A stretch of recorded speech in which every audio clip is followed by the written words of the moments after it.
तो students last class में हमने स्टडी किया था intensity due to point mass. Now the second object is sphere. So we have two types of sphere. First one is hollow sphere and second is solid sphere. ठीक है. अगर हम होलो sphere consider करेंगे तो hollow sphere यानी अंदर से ये होलो होना चाहिए, यहाँ पर एयर फील्ड होगा और हमने मान लिया कि इस स्फीयर का मास m है और इसका रेडियस है कैपिटल R. ठीक, तो जितना भी मास यहाँ पर है, मास डिस्ट्रीब्यूशन जो भी है वो सब कहाँ पर है, इसकी बाउंड्री पर है. अंदर भी होलो है, एयर है, बाहर भी एयर है. ठीक है. अब यहाँ पर एक टर्म नया आता है, that term is sigma. Sigma represent करता है सिग्मा रिप्रेजेंट करता है मास पर यूनिट एरिया. सिग्मा हम रिप्रेजेंट करते हैं मास पर यूनिट एरिया, यानी ये मास डेंसिटी को रिप्रेजेंट करता है. कभी भी मास अगर एरिया पर फैला हुआ है, एरिया पर स्प्रेड है, यानी यहाँ पर अगर हम देखें तो यहाँ पे केवल आपको सरफेस एरिया मिलेगा.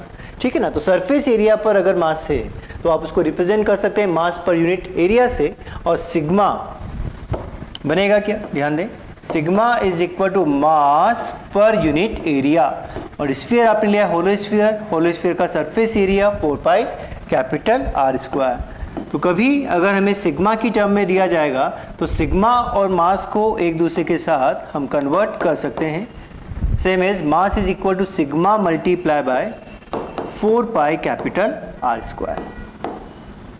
ठीक है. Equation 1 and equation 2 clear. Second thing, second type of sphere is solid sphere.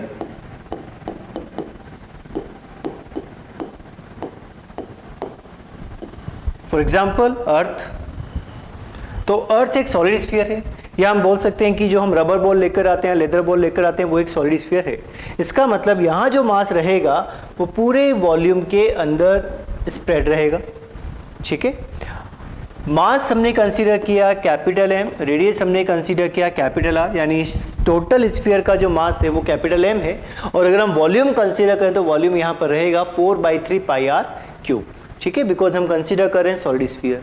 अब सॉलिड स्फीयर के लिए खास बात हो रही है कि अगर क्वेश्चन में केवल स्फीयर लिखा है या सॉलिड स्फीयर लिखा है तो दोनों एक ही ऑब्जेक्ट यानी सॉलिड स्फीयर को रिप्रेजेंट करते हैं. यानी स्फीयर हमारा एक डिफॉल्ट टर्म हो गया जो सॉलिड स्फीयर को रिप्रेजेंट करता है. तो अगर न्यूमेरिकल में स्फीयर लिखा हो या सॉलिड स्फीयर लिखा हो तो दोनों ही केसेस में हमें सॉलिड स्फीयर ही कंसीडर करना है. होलो स्फीयर के लिए हमेशा न्यूमेरिकल में लिखा आएगा hollow sphere with mass m and radius capital R. ठीक है. अब यहाँ जो मास है वो पूरे वॉल्यूम पर यूनिफॉर्मली स्प्रेड है. ठीक है. और इसको आपने रिप्रेजेंट किया रो से. रो रिप्रेजेंट करता है मास पर यूनिट वॉल्यूम, मास पर यूनिट वॉल्यूम. ठीक है. तो रो हम लिख सकते हैं mass divide by 4/3 pi capital R cube. ठीक है. और अगर मास कैलकुलेट करना है in terms of rho, so mass is equal to rho multiply by 4/3 pi capital R cube.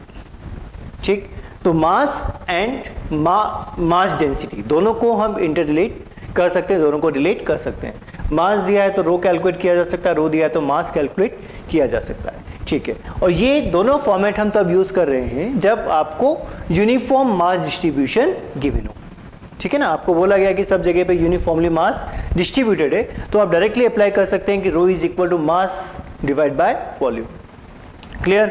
अगर ये नॉन यूनिफॉर्मली डिस्ट्रीब्यूटेड होगा तो किस तरीके से हम इसको कैलकुलेट करेंगे वो हम न्यूमेरिकल में समझ लेंगे.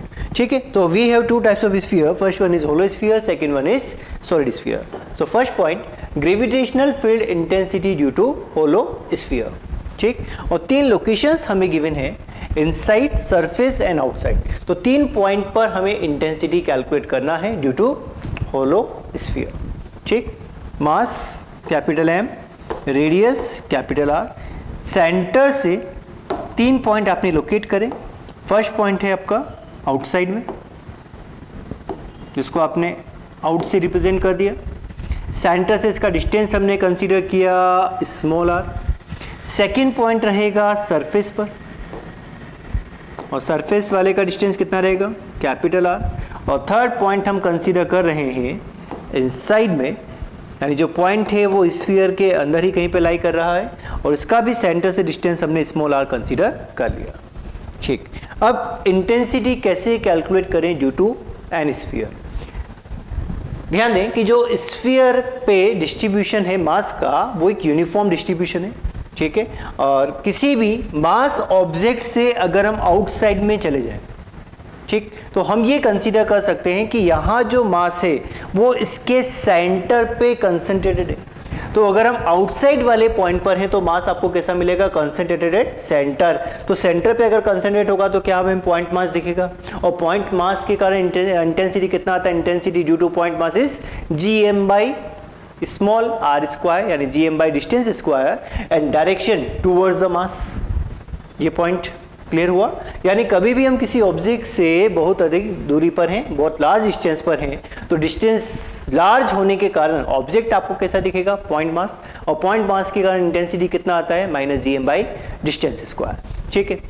या सेकेंड मेथड जो हम यूज कर रहे हैं क्वेश्चन को सॉल्व करने के लिए, कि जिस पॉइंट पर आपको कैलकुलेट करना है, जिस पॉइंट पर हमें कैलकुलेट करना है, और ऑब्जेक्ट अगर आपको स्फेरिकल गिवन है, तो जिस पॉइंट पे कैलकुलेट करना है वहाँ पर क्या कर लिया जाए, वहाँ पर एक स्फीयर मान लिया जाए।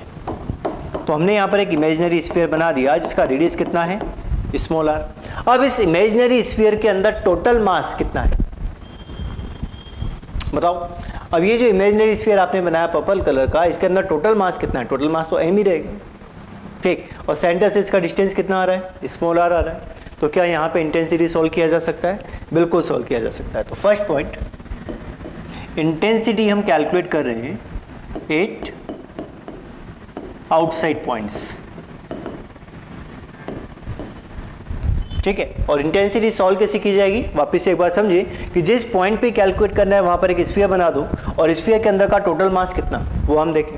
तो इंटेंसिटी आउटसाइड, ठीक, is equal to G, mass कितना है m, सेंटर से डिस्टेंस कितना है स्मॉल r, तो आंसर रहेगा GM by small r square, ठीक। और इंटेंसिटी का यूनिट न्यूटन पर किलोग्राम।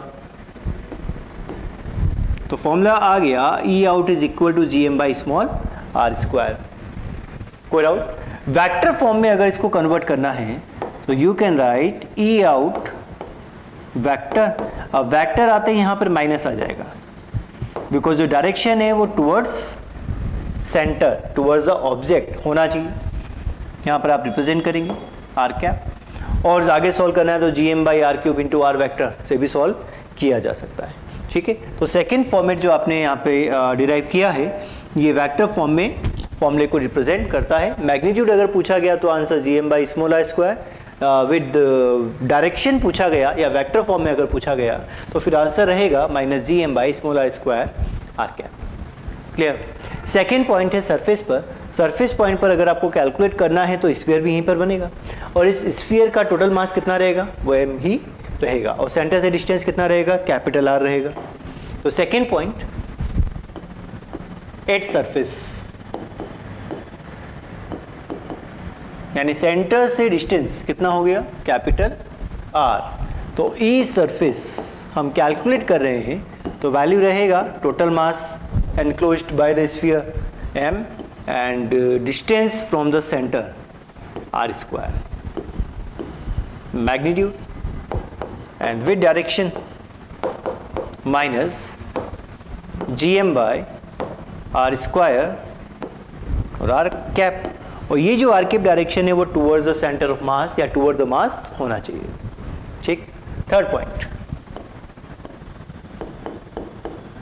इनसाइड पॉइंट्स के लिए, यानी कोई ऐसा पॉइंट जो स्फीयर के अंदर लाई कर रहा है, जैसे हमने पॉइंट कंसीडर किया यहाँ पर इन। अब इसको सॉल्व करने के लिए क्या करना होगा, हमें एक स्फीयर फॉर्म करना होगा जिसका रेडियस हो स्मॉल आर के इक्वल। तो यहाँ पर आपने एक इमेजिनरी स्फीयर बना लिया। अब ये जो ऑब्जेक्ट आपने लिया था, ऑब्जेक्ट कैसा था, ऑब्जेक्ट था हमारा होलो, और हॉलो स्फीयर के अंदर कोई मास नहीं होता है, बिकॉज जो जितना भी मास होता है वो सब इसकी बाउंड्री पर होता है, जो इसके सरफेस पर होता है। यानी यहाँ जो हमने ग्रीन स्फीयर बनाया है इसके अंदर टोटल मास एनक्लोज्ड कितना होगा, वो होगा 0। तो हमें आंसर क्या मिलेगा, इंटेंसिटी इनसाइड अगर हम कैलकुलेट कर रहे हैं, so E in is equal to G, enclosed mass रहेगा 0 divide by small r square. तो क्लियरली आप ये समझ सकते हैं कि इंटेंसिटी हमें मिलेगी 0। Intensity inside the hollow sphere हमें कितना मिलेगा, 0 ड्यू टू होलो स्फीयर। अगर कोई और मास पार्टिकल आपने वहाँ पे रखा है तो उसकी इंटेंसिटी आ सकती है, लेकिन अगर ड्यू टू होलो स्फीयर पूछा गया तो इंटेंसिटी कितना रहेगा, 0 रहेगा। सरफेस पे वैल्यू कितना रहेगा, GM by capital are square, and outside कितना रहेगा, जीएम बाई सेपरेशन स्क्वायर। ठीक है, तो तीनों फॉर्मूलेज आपने यहाँ पर जनरेट कर लिए। नेक्स्ट, अगर आपको इन्हें डेंसिटी की टर्म में रिप्रेजेंट करना है, सिग्मा इज मास पर यूनिट एरिया, बिकॉज अगर हमने होलो स्फीयर लिया है तो मास कहाँ पे स्प्रेड होगा, टोटल एरिया में स्प्रेड होगा। So in place of mass we can write sigma 4 pi capital are square. Good out. ठीक है, अब ई आउट हमने क्या जनरेट किया है, E out is equal to G M by capital R, sorry G M by separation square यानी small r square formula है, और m के प्लेस पर हम क्या पुट कर सकते हैं, sigma 4 pi r square. So E out is equal to G sigma 4 pi capital are square divide by small r square. Clear. Second, अगर सरफेस के लिए कैलकुलेट करना है तो E surface is equal to G M by small r square. तो G sigma के place पर sigma, sorry mass के प्लेस पर sigma 4 pi capital are square divide by r square. तो सरफेस पर इंटेंसिटी कितना मिला, जी सिग्मा 4 पाई। ठीक है, ध्यान देना कि अगर आपको मास ही दिया गया है, रेडियस दिया गया है, डिफरेंट लोकेशन आपको दी गई है, आप फॉर्मूला यूज करें, कोई प्रॉब्लम नहीं, सीधे हमें आंसर मिलेगा। आउटसाइड के लिए G M by distance square, surface के लिए G M by radius square, और इनसाइड पे रहेगा 0। लेकिन अगर आपको इन टर्म्स ऑफ सिग्मा दिया गया है तो फिर हमें अलग से फॉर्मूला याद रखने की जरूरत नहीं है। जो फॉर्मूला आपके पास पहले से है उसके अंदर मास को आप किससे रिप्लेस कर दें, sigma multiply by total surface area, और नया फॉर्मूला जनरेट हो जाएगा जिसमें आप वैल्यू पुट करें, आंसर सॉल्व कर लें। ठीक है, अब बनाना है हमें इसका ग्राफ। तो अगर आप ग्राफ के नेचर की बात करते हैं तो दोनों जो फॉर्मूलेज आपको मिले हैं, जैसे G M by small r square, तो G M by small r square ये रिप्रेजेंट कर रहा है कि यहाँ पे जो रिलेशन है ई आउट का वो proportional to 1 by are square है, मतलब यहाँ पर हाइपरबोलिकली डिक्रीज होना चाहिए। ठीक है, और अगर हम सरफेस के लिए बात करते हैं तो सरफेस जी कांस्टेंट है, मास कांस्टेंट है, रेडियस कांस्टेंट है। ठीक है, यानी जो ई एस आपको मिलता है वो कांस्टेंट मिलता है और मैक्सिमम वैल्यू होता है, कांस्टेंट मिलेगा और मैक्सिमम वैल्यू होगा। ठीक है, और ई इन हमें कितना मिला था, ई इन इनसाइड में इंटेंसिटी था 0। तो इन्हीं को ध्यान में रख के, इन्हीं तीनों टर्म को ध्यान में रखकर हमें क्या करना है, ग्राफ प्लॉट करना है। अब ग्राफ प्लॉट करने में भी हमें एक बात का बिल्कुल ध्यान रखें कि आपसे ग्राफ इंटेंसिटी का पूछा है या इंटेंसिटी वेक्टर का पूछा है। ठीक है, दोनों में डिफरेंस आएगा। कैसे, ध्यान दें। मान लीजिए आपसे ग्राफ पूछा गया कि intensity versus distance graph plot करें। अब ये इंटेंसिटी मैग्नीट्यूड को रिप्रेजेंट कर रहा है। ठीक है, तो 0 से लेकर कैपिटल आर तक, तो हमें आंसर कितना मिलता है, 0। जैसे ही हम कैपिटल आर पे पहुंच जाएंगे आपको इंटेंसिटी मिलने लगेगा, मैक्सिमम होगा कितना value, G M by capital are square. और जैसे ही आप आउटसाइड पॉइंट्स पे चले जाएंगे तो ग्राफ अपनी वैल्यू को डिक्रीज करने लगेगा proportional to 1 by r square से। तो ये ग्राफ है इंटेंसिटी वर्सेस डिस्टेंस, लेकिन हम दोनों के मैग्नीट्यूड को कंपेयर कर रहे हैं। सेकंड ग्राफ बन सकता है इंटेंसिटी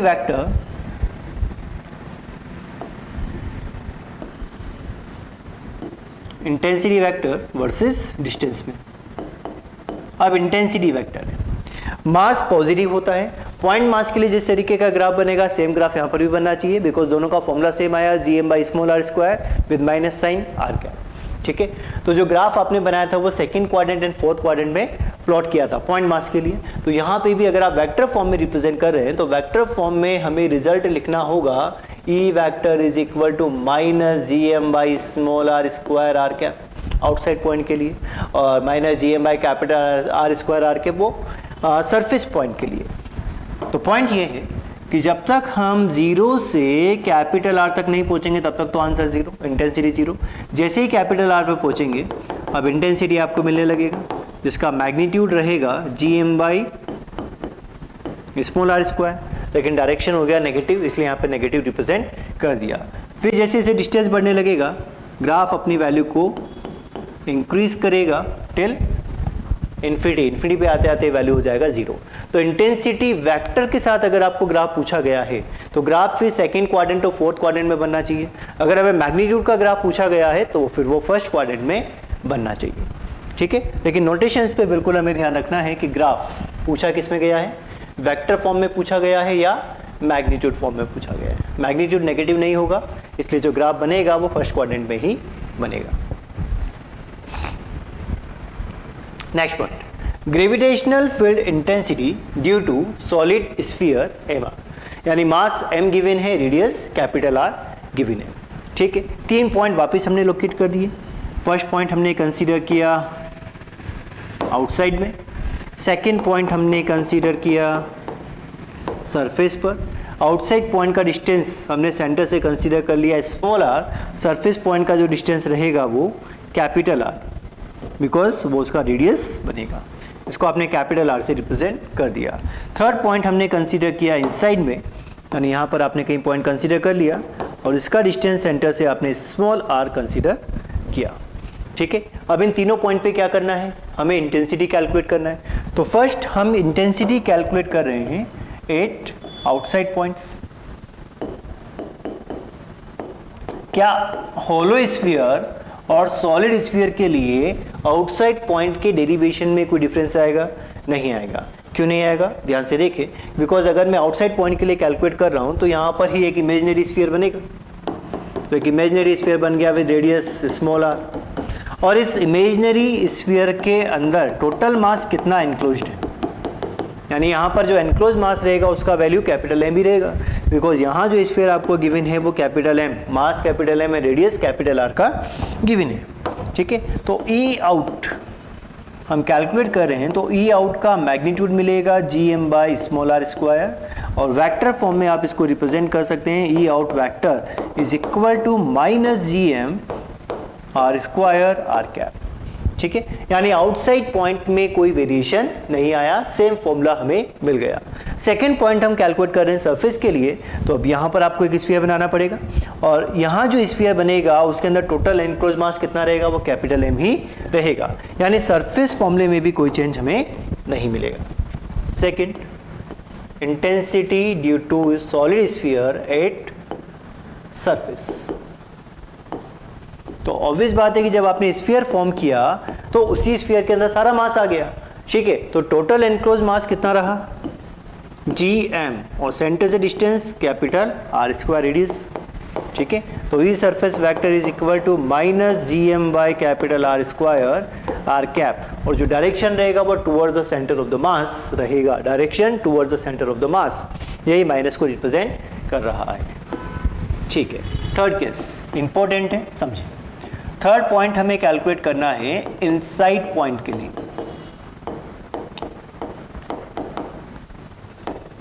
किसके लिए सॉल्व करना है, इनसाइड पॉइंट्स के लिए सॉल्व करना है। ध्यान दें किस तरीके से हम कैलकुलेट करें। अब इनसाइड पॉइंट पर अगर आप कैलकुलेट करेंगे तो स्फीयर बनेगा यहां पर, तो आपने सेंटर से स्मॉल r डिस्टेंस पर एक स्फीयर फॉर्म कर दिया। अब एक पॉइंट आप बताएं, पॉइंट ये है कि हमने स्फीयर कैसा कंसीडर किया है, सॉलिड स्फीयर अगर आपने कंसीडर किया है तो जो मास होगा वो पूरे वॉल्यूम के अंदर स्प्रेड होगा। ठीक है, तो पूरे वॉल्यूम के अंदर मास है, तो यहाँ जो आपने स्मॉल स्फीयर बनाया इसके अंदर भी तो मास होगा, और यही मास आपको कैलकुलेट करना है, बिकॉज ये M एनक्लोज्ड को रिप्रेजेंट करेगा। यानी इस ब्लू स्फीयर के अंदर जितना मास है वो हमें कैलकुलेट करना है, ठीक है। और उस मास को आपने नाम दे दिया m डैश। सेपरेशन हमें पता है स्मॉल r, ठीक है। यानी कि यहाँ पर एक छोटा सा स्फीयर बन गया जिसका सेंटर से डिस्टेंस, मतलब उसका आप रेडियस बोल दो कि रेडियस अब कितना हो गया, रेडियस हो गया स्मॉल r और मास ऑफ द स्फीयर वो कितना हो जाएगा m डैश। तो अब हमारा ऑब्जेक्टिव है कि हम m डैश कैलकुलेट कर सकें, ठीक है। हमें जो ऑब्जेक्ट दिया गया वो यूनिफॉर्मली मास डिस्ट्रीब्यूशन वाला दिया गया है, यानी जो मास है वो यूनिफॉर्मली डिस्ट्रीब्यूटेड है। तो यहाँ पर आप यूनिटरी मेथड यूज करके मास कैलकुलेट कर सकते हैं। अब यूनिटरी मेथड हम किस तरीके से अप्लाई करें वो आप समझें। टोटल r रेडियस के स्फीयर में कितना मास है, कैपिटल M, ठीक है। तो इसका टोटल का वॉल्यूम कितना है, 4/3 capital 4/3 pi capital R cube, यानी 4/3 पाई R क्यूब वॉल्यूम कंटेंस कितना मास, कैपिटल M। तो 4/3 pi small r cube volume contains, तो मास सॉल्व हो जाएगा। यानी हमें क्या यूज़ करना पड़ेगा, यूनिटरी मेथड यूज़ करना पड़ेगा मास को कैलकुलेट करने के लिए, ध्यान दें। और यही आपको न्यूमेरिकल्स में भी एप्लीकेबल रहेगा, इसलिए इसको अच्छे से समझें, इंपॉर्टेंट पॉइंट है, ध्यान दें। 4/3 pi capital R cube contains कितना मास, कैपिटल M मास, ठीक। तो 4/3 पाई स्मॉल r क्यूब का मास कितना रहेगा, तो m divide by 4/3 pi capital R cube into 4/3 pi small r cube. Multiply कर दें, मल्टीप्लाई करने पर आंसर मिलेगा m small r cube by capital R cube. थोड़ा जल्दी तो नहीं हो गया, बिकॉज यहाँ पर एक स्टेप मिस किया है। कौन सा स्टेप, यूनिट वॉल्यूम के लिए, चाहो तो आप उसको लिख लो, ज़्यादा क्लियर रहेगा। तो 4/3 pi capital R cube volume contains कितना मास, कैपिटल M, ठीक है। तो यूनिट वॉल्यूम कंटेंस, तो यूनिट वॉल्यूम पे मास कितना मिलेगा, m divide by 4/3 pi capital R cube. तो रिक्वायर्ड वॉल्यूम कितना है जिसका आपको मास कैलकुलेट करना है, 4/3 pi small r cube volume contains m divide by 4/3 pi capital R cube multiply by 4/3 pi small r cube. So m dash यानी enclose मास का value आपको मिल गया capital M R cube divide by capital R cube, ठीक है। ये एक method है question को सॉल्व करने का, यानी m डैश सॉल्व करने का। एक और मेथड हमारे पास है। मुझे एक बात बताओ, क्या डेंसिटी यहाँ पर कांस्टेंट है? जो मास डेंसिटी आपने लिया है, यानी यहाँ पे रो कंसीडर होगा, बिकॉज मास पर यूनिट वॉल्यूम के अंदर डिस्ट्रीब्यूटेड है, ठीक है। तो हम क्या रो को सेम मान सकते हैं? तो दोनों के लिए आप रो भी तो लिख सकते हैं। डेंसिटी मास कैलकुलेट करने का सेकंड मेथड क्या हो सकता है, मास पर unit volume is equal to enclosed mass in required volume. दोनों को कंपेयर कर दो, क्योंकि रो हमें कांस्टेंट दिया हुआ है। दोनों को कंपेयर करोगे तो भी आपको आंसर सेम ही मिलेगा, m dash is equal to capital M small r cube by capital R cube. दोनों सिमिलर मेथड, ठीक है। अब क्या कैलकुलेट करना है, इंटेंसिटी कैलकुलेट करना है। कहाँ पर कैलकुलेट करना है? इनसाइड वाले पॉइंट पे कैलकुलेट करना है। तो आपने m डैश कैलकुलेट कर लिया, डिस्टेंस आपको पता है, तो हमें क्लियरली दिख रहा है कि यहाँ पर एक छोटा सा स्फीयर है, और छोटे से स्फीयर की सरफेस पर, छोटे से स्फीयर की सरफेस पर हमें क्या सॉल्व करना है, इंटेंसिटी कैलकुलेट करना है। अप्लाई कर दो फॉर्मूला। सो En कितना मिलेगा, G m dash by small r square, और m डैश के प्लेस पर क्या पुट करेंगे, capital M r cube upon, तो G capital M small r cube upon capital R cube, और यहाँ पर r square. So inside points के लिए इंटेंसिटी हमें मिल गया GMR by capital R cube, ठीक है। वेक्टर फॉर्म में रिप्रेजेंट करोगे तो En vector is equal to minus GM small r by R cube R cap, यानी जो डायरेक्शन रहेगा वो टुवर्ड्स द सेंटर मिलना चाहिए, ठीक है। अब यहाँ पर आपको इनसाइड में इंटेंसिटी भी मिल रहा है। अगर आप एक्सप्रेशन को ध्यान से देखें तो G कांस्टेंट है, मास कांस्टेंट है, कैपिटल R कांस्टेंट है, यानी जो इंटेंसिटी है वो प्रोपोर्शनल टू स्मॉल r आनी चाहिए। इंटेंसिटी इनसाइड पॉइंट्स के लिए प्रोपोर्शनल टू स्मॉल आर रहेगी, ठीक है। आउटसाइड के लिए प्रोपोर्शनल टू 1/r², सरफेस पर मैक्सिमम मिलेगा, कांस्टेंट मिलेगा, एंड इनसाइड वाले पॉइंट के लिए प्रोपोर्शनल टू स्मॉल आर आना चाहिए, ठीक। अब अगर हमें फॉर्मेट को कन्वर्ट करना है इन टर्म्स ऑफ रो, तो क्या कन्वर्ट किया जा सकता है? कन्वर्जन के लिए अब आप क्या फैक्टर यूज करेंगे? कन्वर्जन के लिए हम यूज करेंगे कि mass is equal to rho multiply by volume, यानी मास के प्लेस पर हम लिख सकते हैं rho multiply by 4/3 pi capital R cube, और सभी फॉर्मूलेज आपके इन टर्म्स ऑफ रो वो कैलकुलेट हो जाएंगे, कन्वर्ट हो जाएंगे, ठीक है। नेक्स्ट हमें intensity versus distance graph plot करना है। अगेन ग्राफ आपका इन टर्म्स ऑफ मैग्नीट्यूड भी आ सकता है और इन टर्म्स ऑफ वेक्टर भी आ सकता है। तो फर्स्ट हम ग्राफ बना रहे हैं intensity versus distance magnitude form में, ठीक है। तो इनसाइड पॉइंट्स के लिए फॉर्मूला क्या जनरेट हुआ है? इनसाइड पॉइंट के लिए फॉर्मूला जनरेट हुआ है GM small r by capital R cube, यानी E inside is proportional to small r। तो जब तक हम सेंटर से लेके सरफेस तक नहीं पहुंचेंगे तब तक value proportional to small r increase होगा, मतलब स्ट्रेट लाइन इंक्रीज होगा। जैसे ही आप सरफेस पर पहुंचेंगे वैल्यू हमें मैक्सिमम मिलेगा, कितना? GM बाई कैपिटल R², और आउटसाइड पॉइंट के लिए वैल्यू डिक्रीज कर जाएगा प्रोपोर्शनल टू 1/r² से। तो intensity magnitude versus distance graph आपने प्लॉट कर लिया। सेकंड ग्राफ बनता है इंटेंसिटी वेक्टर के साथ। तो इंटेंसिटी वेक्टर के साथ ग्राफ की अगर हम बात करें तो हमें क्वाड्रेंट का ध्यान रखना होगा, क्वाड्रेंट के अकॉर्डिंग आंसर बनाना होगा। मास पॉजिटिव होता है, पॉजिटिव मास के लिए जो ग्राफ बनता है वो सेकंड और फोर्थ क्वाड्रेंट में बनता है, सेकंड क्वाड्रेंट फोर्थ क्वाड्रेंट में बनेगा। नेचर ग्राफ का सेम ही रहेगा, किस तरीके से कि जब तक हम सरफेस तक नहीं पहुंचेंगे तब तक वैल्यू डिक्रीज होगी, ठीक है। फिर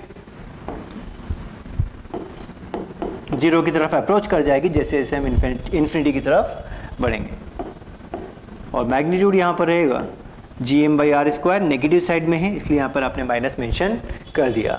तो ध्यान दिया जाए कि यह ग्राफ है इंटेंसिटी वेक्टर और डिस्टेंस के साथ। पहला वाला जो ग्राफ है वो इंटेंसिटी मैग्नीट्यूड विद डिस्टेंस है, वेक्टर दिया है तो फिर क्वाड्रेंट का ध्यान रखते हुए हमें ग्राफ प्लॉट करना चाहिए, ठीक। तो यहाँ पे कुछ फॉर्मूले जनरेट हुए हैं, क्वेश्चन जो आते हैं फॉर्मूला बेस्ड भी आते हैं और डेरिवेशन टाइप भी आते हैं। तो पहले हम फॉर्मूला बेस्ड क्वेश्चन को सॉल्व करेंगे, उसके बाद कुछ डेरिवेशन वाले क्वेश्चन को सॉल्व कर लेंगे, ठीक।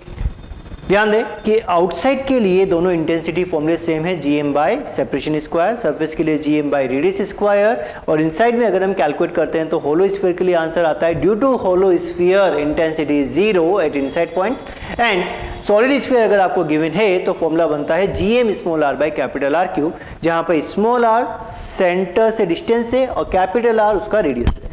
क्लियर? अब फॉर्मूले में हमें अप्लाई करना है, क्वेश्चन को इजीली पढ़ें, अच्छे से पढ़ें, फॉर्मूला अप्लाई करें, क्वेश्चन सॉल्व हो जाएगा। हमें दिया गया कि intensity at surface of sphere MR is E, ठीक है। ध्यान देने वाली बात कि स्फीयर आपको कौन सा दिया है, सिंगल यहाँ पे क्या लिखा है स्फीयर, और सिंगल अगर स्फीयर लिखा है तो डिफॉल्ट केस क्या बनता है? डिफॉल्ट केस बनता है सॉलिड स्फीयर। क्या बनता है? Solid sphere. यानी हमें एक जो ऑब्जेक्ट गिवन है वो ऑब्जेक्ट है solid sphere,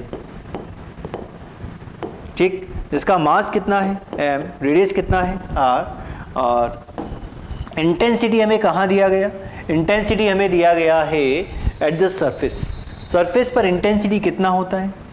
GM by capital R²। ये वैल्यू आपको गिवन है। तो सबसे पहले हम न्यूमेरिकल में देखते हैं कि वैल्यू हमें गिवन वैल्यू क्या है।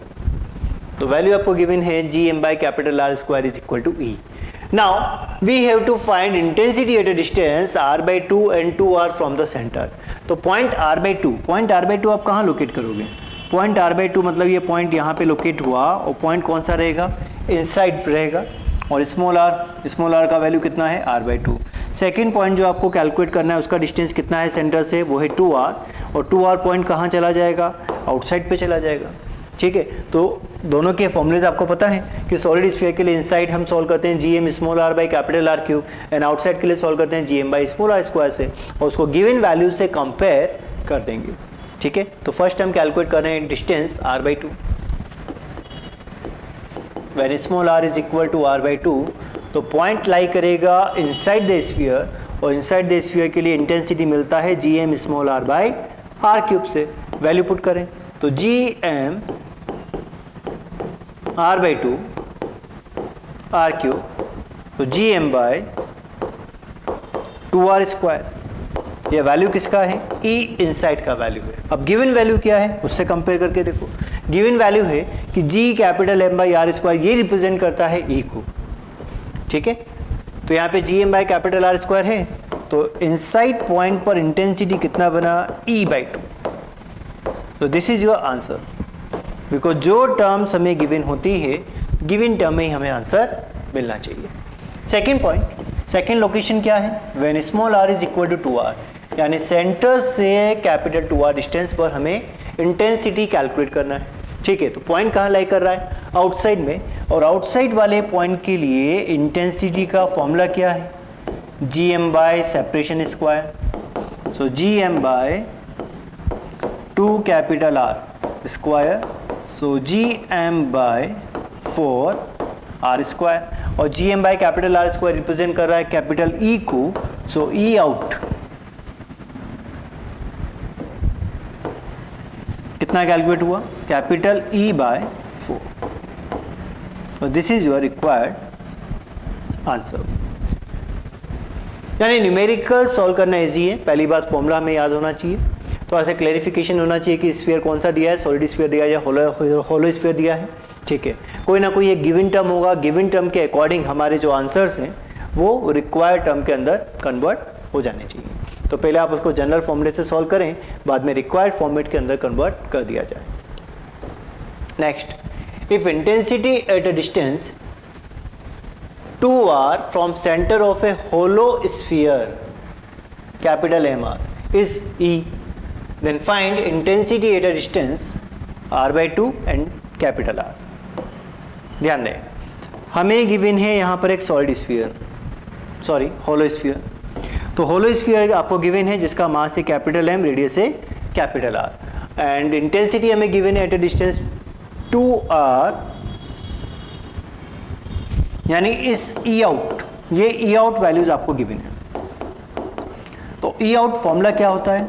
E आउट का फॉर्मूला रहेगा gm बाई सेपरेशन स्क्वायर, यानी gm बाय 2r², और ये वैल्यू कितना गिवन है? कैपिटल E, ठीक है। तो कैपिटल E का वैल्यू आ गया gm बाय 4r², ये वैल्यू आपको गिवन है। अब इस गिवन वैल्यू की टर्म में रिक्वायर्ड आंसर आने चाहिए। फिर आपसे पूछा गया find intensity at a distance r/2 and capital R from the centre. अगर मैं फर्स्ट पॉइंट को लोकेट करता हूं एट अ डिस्टेंस r/2, तो ये पॉइंट रहेगा इनसाइड पॉइंट, ठीक है। और सेकेंड पॉइंट को अगर लोकेट करते हैं eight a distance capital R, तो ये पॉइंट लाई करेगा सरफेस पर। स्फीयर कैसा दिया है? Hollow sphere. होलो स्फीयर के लिए इनसाइड पॉइंट पे इंटेंसिटी ड्यू टू स्फीयर कितना होता है? 0 होता है, ठीक है। और सरफेस के लिए कितना होता है? gm by capital R²। तो फर्स्ट हम कैलकुलेट कर रहे हैं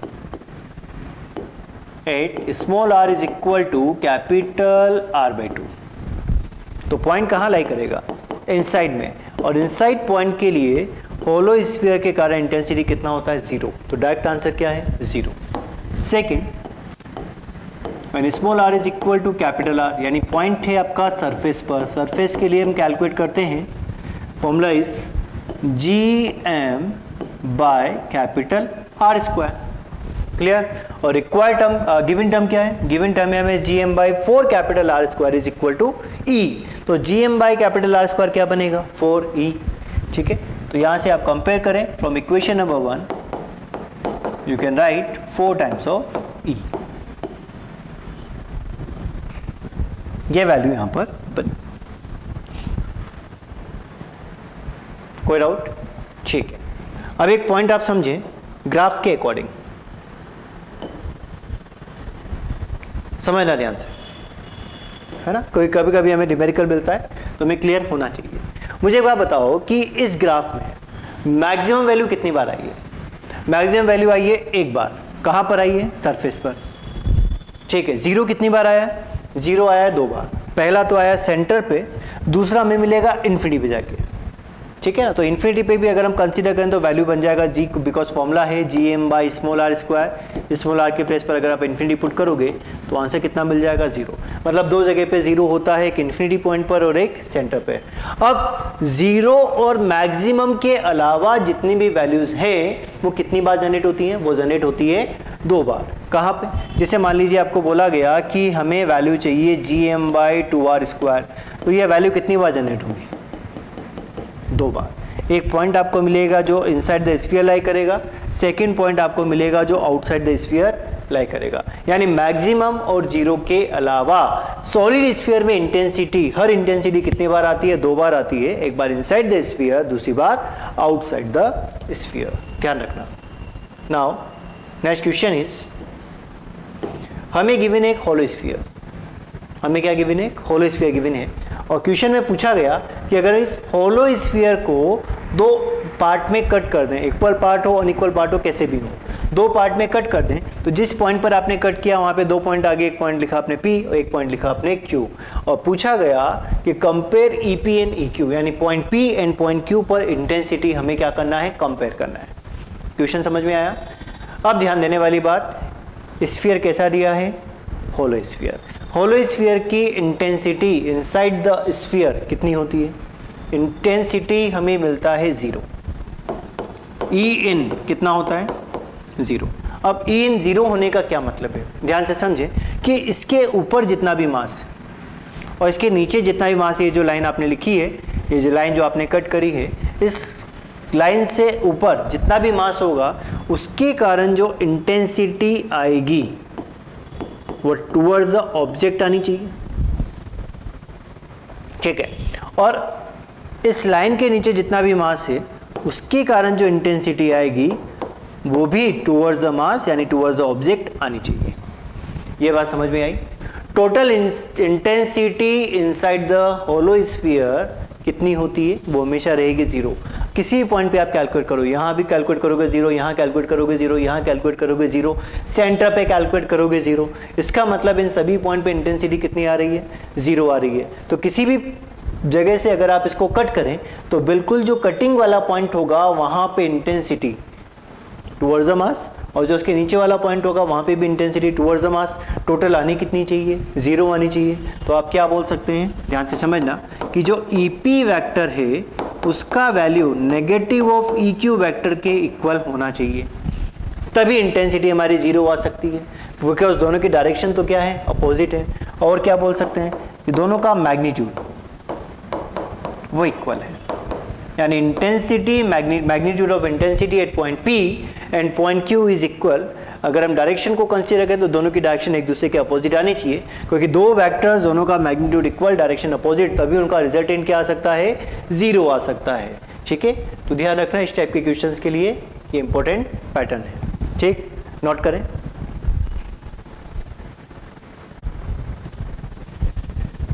सो नेक्स्ट क्वेश्चन इज, हमें गिवन एक सॉलिड स्फीयर गिवन है जिसके बीच में से आपने एक r रेडियस का स्फीयर कट किया हुआ है। ठीक है, और ये जो ऑब्जेक्ट आपका बना है इसका टोटल मास आपको गिवन है कैपिटल M, इनर स्फीयर का radius is capital R, outer का रेडियस है 2r।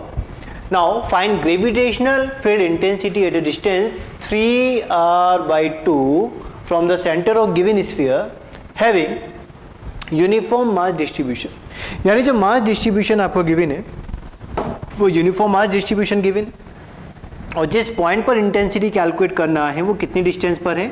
वो है डिस्टेंस आपका 3r/2। ठीक है, तो हमें ये क्वेश्चन सॉल्व करना है।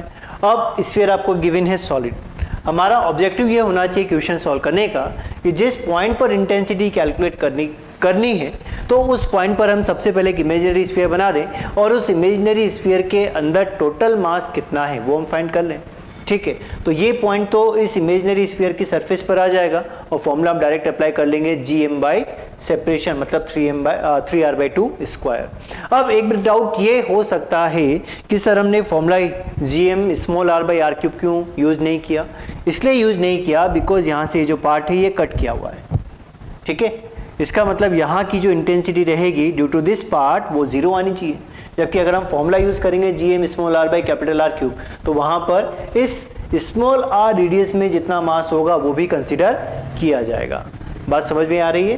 तो इस तरीके से हमें सॉल्व करना है। क्या किया जाए, सबसे पहले जिस पॉइंट पे कैलकुलेट करना है वहाँ पर एक इमेजनरी स्फीयर बना दो और उस इमेजनरी स्फीयर के अंदर का मास हमें कैलकुलेट करना है। ये क्वेश्चन को सॉल्व करने का पहला मेथड है।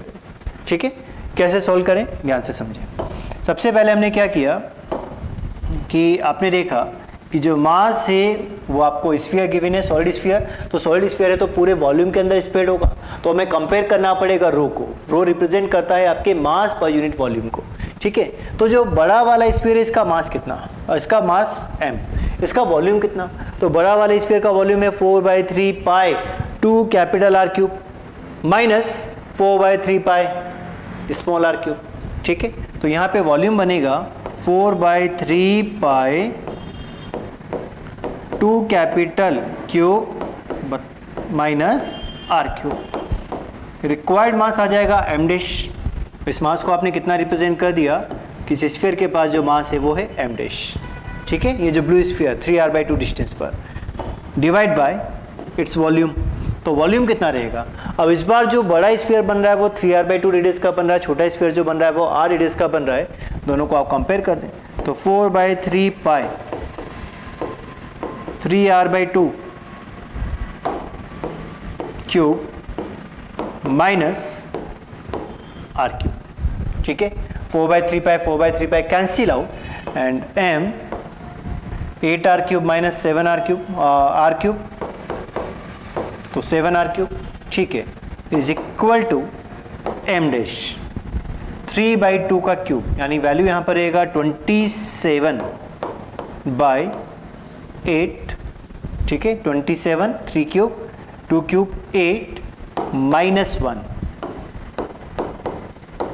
r क्यूब, तो 27 माइनस 8/8 मतलब 19/8।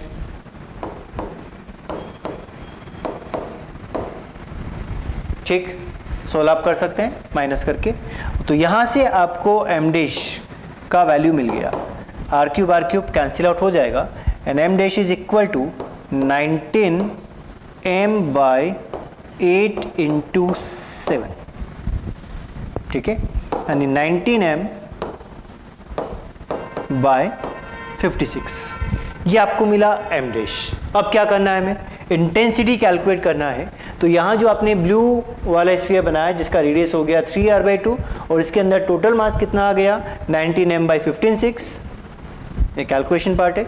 19m/56 यूज कर ले इंटेंसिटी, तो इंटेंसिटी हमें मिलेगा gm dash by distance square से, तो g m कितना, m इज 19/56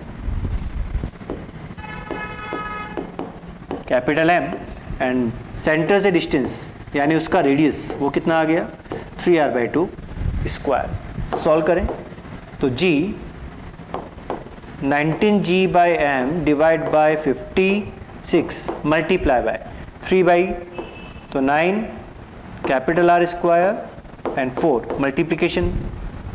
ठीक है, तो 4 और 56 कैंसिल आउट करेंगे तो वैल्यू यहाँ पे कितना मिलेगा 56 डिवाइड बाय 4 यानी 14। ठीक, तो आंसर आ गया 19 divide by 14 into 9 126 gm/r square. ठीक है, यानी हमें क्या करना है, हमें सॉल्व करना है रिक्वायर्ड मास। जितनी डिस्टेंस पर आप कैलकुलेट कर रहे हैं वहीं का आपको रिक्वायर्ड मास चाहिए। जो भी आपको स्फीयर दिया है, जो भी आपको डिस्ट्रीब्यूशन दिया है उसके अकॉर्डिंग आपने सबसे पहले m डैश कैलकुलेट किया, m डैश का वैल्यू आ गया। अब जो m डैश है वो इसी स्फीयर का टोटल मास है। ठीक है, तो सेंटर से इसका डिस्टेंस 3r/2 आपने अप्लाई किया, सॉल्व कर दिया। दूसरा तरीका ये हो सकता है क्वेश्चन को सॉल्व करने का कि ये जो ऑब्जेक्ट आपको दिया है, समझना इसको, यहाँ पर हम समझ लेते हैं और नेक्स्ट क्वेश्चन में इसको अप्लाई करेंगे। तो ये जो ऑब्जेक्ट आपको दिया है, आप इस ऑब्जेक्ट को मान सकते हैं कि एक तो बड़ा स्फीयर है, इसका सेपरेशन कितना है, रेडियस कितना है 2r, और एक ये छोटा स्फीयर है। ठीक, इसका रेडियस कितना है, इसका रेडियस है r, दोनों से 3r/2 डिस्टेंस। तो दोनों से अगर मैं 3r/2 डिस्टेंस की बात करता हूँ तो 3r/2 फर्स्ट वाले के लिए तो पॉइंट यहीं पर बनेगा इनसाइड, और सेकंड वाले के लिए जो पॉइंट बनेगा वो आउटसाइड में चला जाएगा। बात आई समझ? ठीक है, लेकिन फिर इस केस को करना थोड़ा सा टिपिकल है। क्यों टिपिकल है? बिकॉज इस बड़े स्फीयर का मास भी आपको सॉल्व करना पड़ेगा कि कितना आएगा, और छोटे स्फीयर का मास भी आपको सॉल्व करना पड़ेगा, बिकॉज बड़े स्फीयर का मास अब m नहीं होगा, कुछ m1 होगा, और इसका मास कुछ m" होगा। ठीक है, तो थोड़ा सा इसको सॉल्व करना टिपिकल रहता है। तो मेथड तो है आपके पास सॉल्व करने का, डायरेक्ट फॉर्मूला नहीं है। ठीक, तो पहले या तो आप m' कैलकुलेट करें और gm/r अप्लाई कर दें, या फिर बड़े स्फीयर का टोटल मास कैलकुलेट करें विदाउट कैविटी। ठीक है, इस कैविटी का मास कैलकुलेट करें, दोनों के अकॉर्डिंग इंटेंसिटी फाइंड करें, पॉजिटिव मास नेगेटिव मास दोनों का वेक्टर सम अगर आप परफॉर्म कर दें, यानी E1 vector plus E2 vector, तो रिक्वायर्ड पॉइंट पर आपको नेट इंटेंसिटी मिल जाएगी। ये इसका सेकंड मेथड बनता है, जो इस पर्टिकुलर क्वेश्चन के लिए लेंथी रहेगा।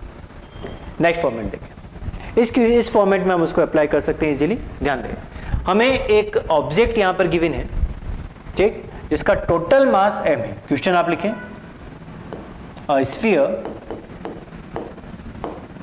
Capital M R is placed and a cavity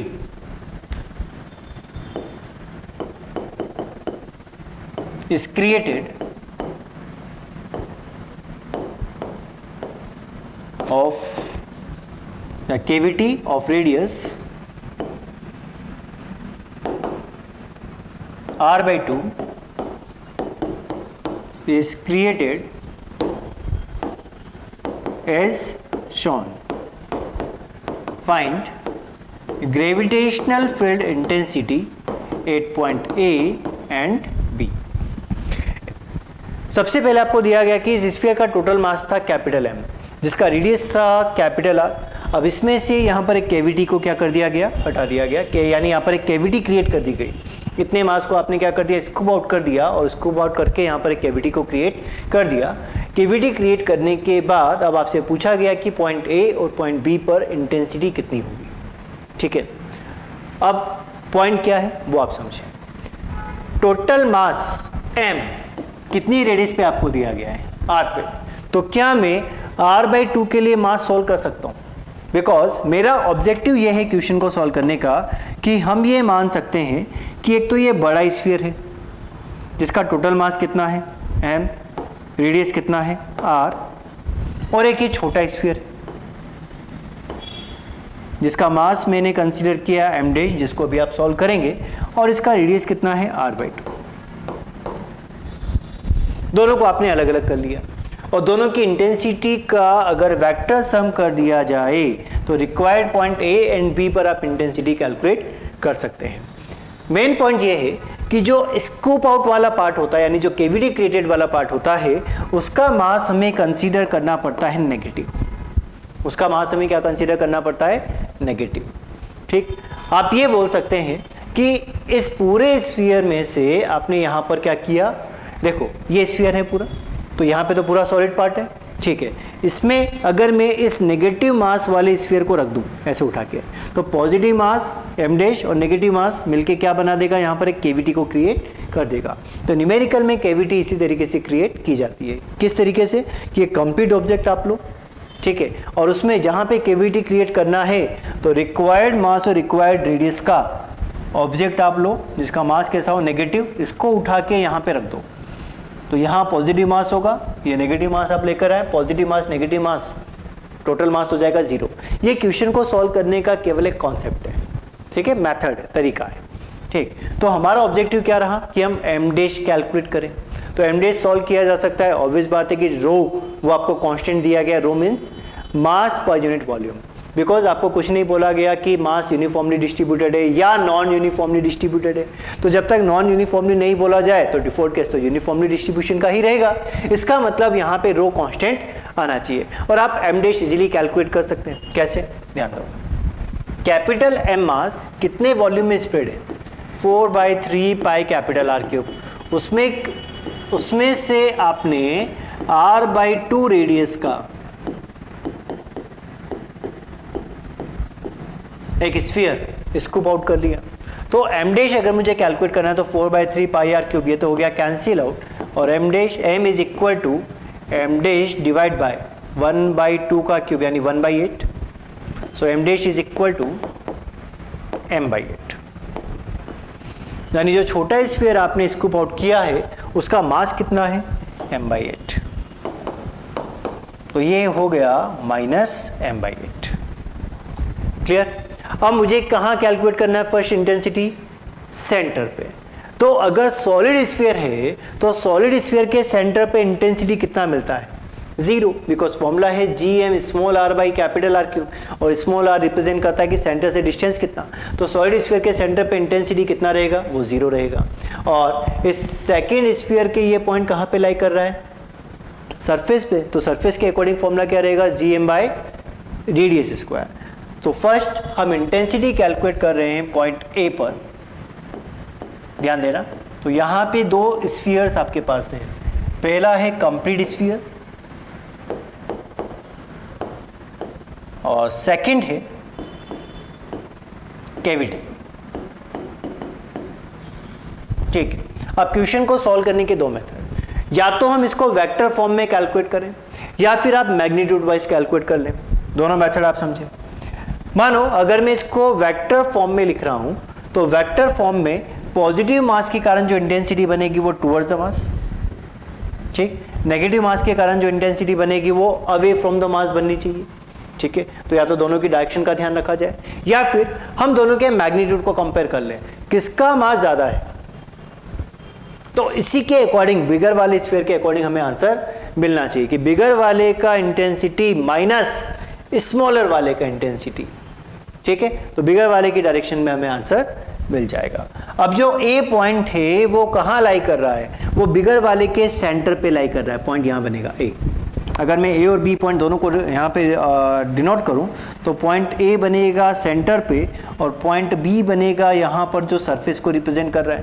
second, cavity वाले पार्ट के लिए अगर ए पॉइंट डिनोट किया जाए तो वो सरफेस पर है, बी पॉइंट डिनोट किया जाए तो वो भी सरफेस पर है। तो ए पॉइंट बनेगा यहाँ पर और बी पॉइंट रहेगा यहाँ पर। यह बात समझ। तो दोनों के कारण ए पॉइंट पे इंटेंसिटी कितना, बी पॉइंट पे इंटेंसिटी कितना, और दोनों को सम कर लिया जाए।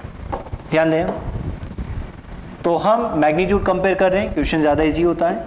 कंप्लीट वाले स्फीयर के कारण ए पॉइंट पे इंटेंसिटी कितना मिलेगा, 0, बिकॉज वो कहाँ लाई कर रहा है, सेंटर पे लाई कर रहा है। माइनस केविटी वाले के कारण, केविटी का है सरफेस पर, सरफेस के लिए फॉर्मूला होता है gm by radius square. Use करें तो g mass m/8, because direction आप पहले कंसीडर कर चुके हैं, and radius r/2 square. Calculate किया तो -gm/8 and r square by 4 -gm/2r square. तो क्या ये आपको विद डायरेक्शन मिला, या केवल हमने मैग्नीट्यूड कैलकुलेट किया है? बिकॉज अगर आप मैग्नीट्यूड सॉल्व कर रहे हैं तो फिर माइनस नहीं आना चाहिए। इसका मतलब ये रिप्रेजेंट कर रहा है कि बिगर वाले मास के कारण इंटेंसिटी का जो भी डायरेक्शन होगा उसका अपोजिट डायरेक्शन आपको मिला है, -gm/2r स्क्वायर। तो अगर मैं मैग्नीट्यूड ही कंपेयर कर रहा हूं तो मैग्नीट्यूड का वैल्यू रहेगा gm/2r स्क्वायर, ठीक है। और विद डायरेक्शन अगर हम सॉल्व कर रहे हैं तो फिर माइनस किसको रिप्रेजेंट करेगा कि जो भी इंटेंसिटी आ रही थी कंप्लीट वाले की उसकी अपोजिट डायरेक्शन में हमें आंसर मिला है, ठीक है। तभी आपने यहाँ पे माइनस कंसीडर किया। सेकेंड पॉइंट कहाँ बनेगा, बी पॉइंट। तो बी पॉइंट पर अगर आप कैलकुलेट कर रहे हैं तो अगेन वो कंप्लीट स्फीयर माइनस ई ड्यू टू कैविटी से सॉल्व किया जा सकता है। अब जो बी पॉइंट है वो ए स्फीयर के भी, फर्स्ट स्फीयर के भी सरफेस पे लाई कर रहा है और सेकंड वाले की भी सरफेस पे लाई कर रहा है। अब यहाँ पर अगर आप डायरेक्शन देखोगे तो समझ में भी आएगा। कैसे, देखो इस एम मास पॉजिटिव मास है, तो पॉजिटिव मास के कारण जो इंटेंसिटी बनेगा उसका डायरेक्शन टुवर्ड्स द सेंटर, ठीक। यहाँ जो मास आपने कंसीडर किया है, अगर ये पॉजिटिव होता तो इंटेंसिटी टुवर्ड्स द सेंटर बनती, लेकिन अभी ये कैसा है, नेगेटिव। तो नेगेटिव है तो जो इंटेंसिटी बनेगी वो अवे फ्रॉम द सेंटर बनेगी।